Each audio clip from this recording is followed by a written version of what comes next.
Growing up, my first love, like many other men, wasn't a girl, wasn't a car, wasn't an animal. It was baseball. And like any baseball fan would do, I fell in love with my hometown team, the Houston Astros. Now, for a long time, the Houston Astros weren't very good. Sure, they had a few years there in the early 2000s where they actually competed for titles. But after the disassembly of Berkman, Bagwell, Biggio, guys like Oswalt left the franchise, my attention to the team slowly started to fade away into my young, growing life. As anyone that's old enough will tell you, life isn't about the bad times, but the good times that you experience. But in order to get to those good times, those times of prosperity, of happiness, of peace, there are a few things that transpire within yourself that you experience before you get there finally. And to me, one of the biggest things that people go through and experience in order to get to those times of peace and happiness is something called self-reflection. It's the ability for you to be able to look at yourself in the mirror and identify your strengths and your weaknesses, and to be able to have the ability to look at the mistakes you make at the current moment that you're in, so in the future you're able to become a better version of yourself because of those mistakes you made in the past. I find that this not only applies to yourself,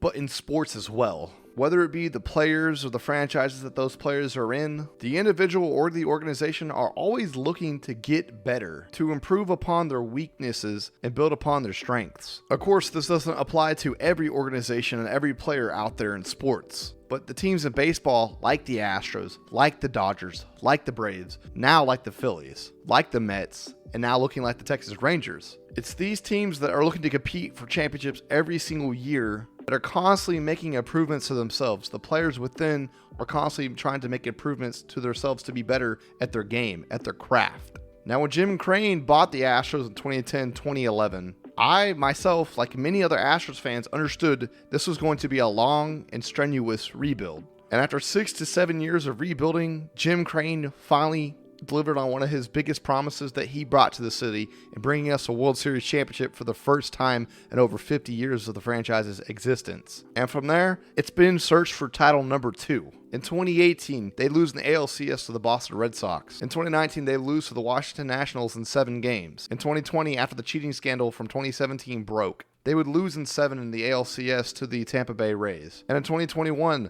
last year, they lost in 6 to the Atlanta Braves. But finally, in 2022, the Astros cemented themselves as a dynasty in baseball. Like a lot of Astros fans in baseball, I was so grateful and glad that we finally won another World Series championship. But unlike a lot of Astros fans, it wasn't just happiness for me because we won it finally again. It was because of, like we talked about earlier in the video, the Astros and their ability as a franchise and that front office to do one thing: self-reflection. You look how they lost the World Series in 2019 and 2021. What do those two teams have in common? Well, they were both offensive juggernauts. In 2019, that was one of the greatest offenses ever assembled on paper. And what happened in the World Series against the Washington Nationals? Well, in 2 2/3 innings, that bullpen gave up 5 runs to the Nationals, and they lost that World Series 6-2. And what happened in 2021? That Astros offense led the league in almost every major meaningful statistical category. Number 1 overall rated offense. And they lost in 6 to the Atlanta Braves because the starting pitching just wasn't enough. But what were the Astros doing in 2021 and in 2022? They looked at those 2019 and 2021 World Series losses,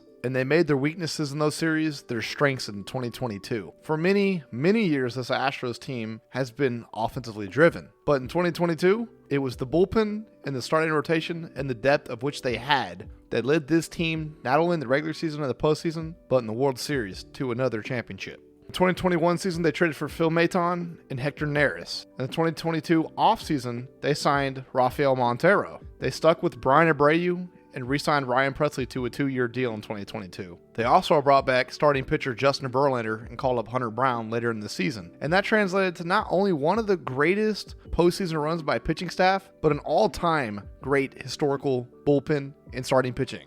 But it's not just the Houston Astros and their ability to self-reflect. I think it's with any dynasty throughout sports history. When you go back and you look at football, at the 49ers of the 80s and the Patriots of the 2000s, in basketball, you look at the Warriors of the 2010s, you look at the Lakers of the 2000s, and in baseball, the Yankees of the 90s, the Giants and the Astros of the 2010s. Anytime these teams fell in the playoffs early or short from their goal, it always seemed like they were going to make some moves and find the correct pieces to put in their franchise in the certain spots they're weak in in order to put themselves in a better position to win that next year. But it's not with just any great organization. It's with any great person you ever meet in your life. They didn't become that great. They didn't just wake up overnight and become the greatest thing you ever met. It took years of mistakes made, bad decisions, and looking at those mistakes at themselves in the mirror and saying, okay, here's how we correct this and become better tomorrow for myself. Not just in sports, but in real life. I appreciate these kind of people more than I appreciate anything else in a person.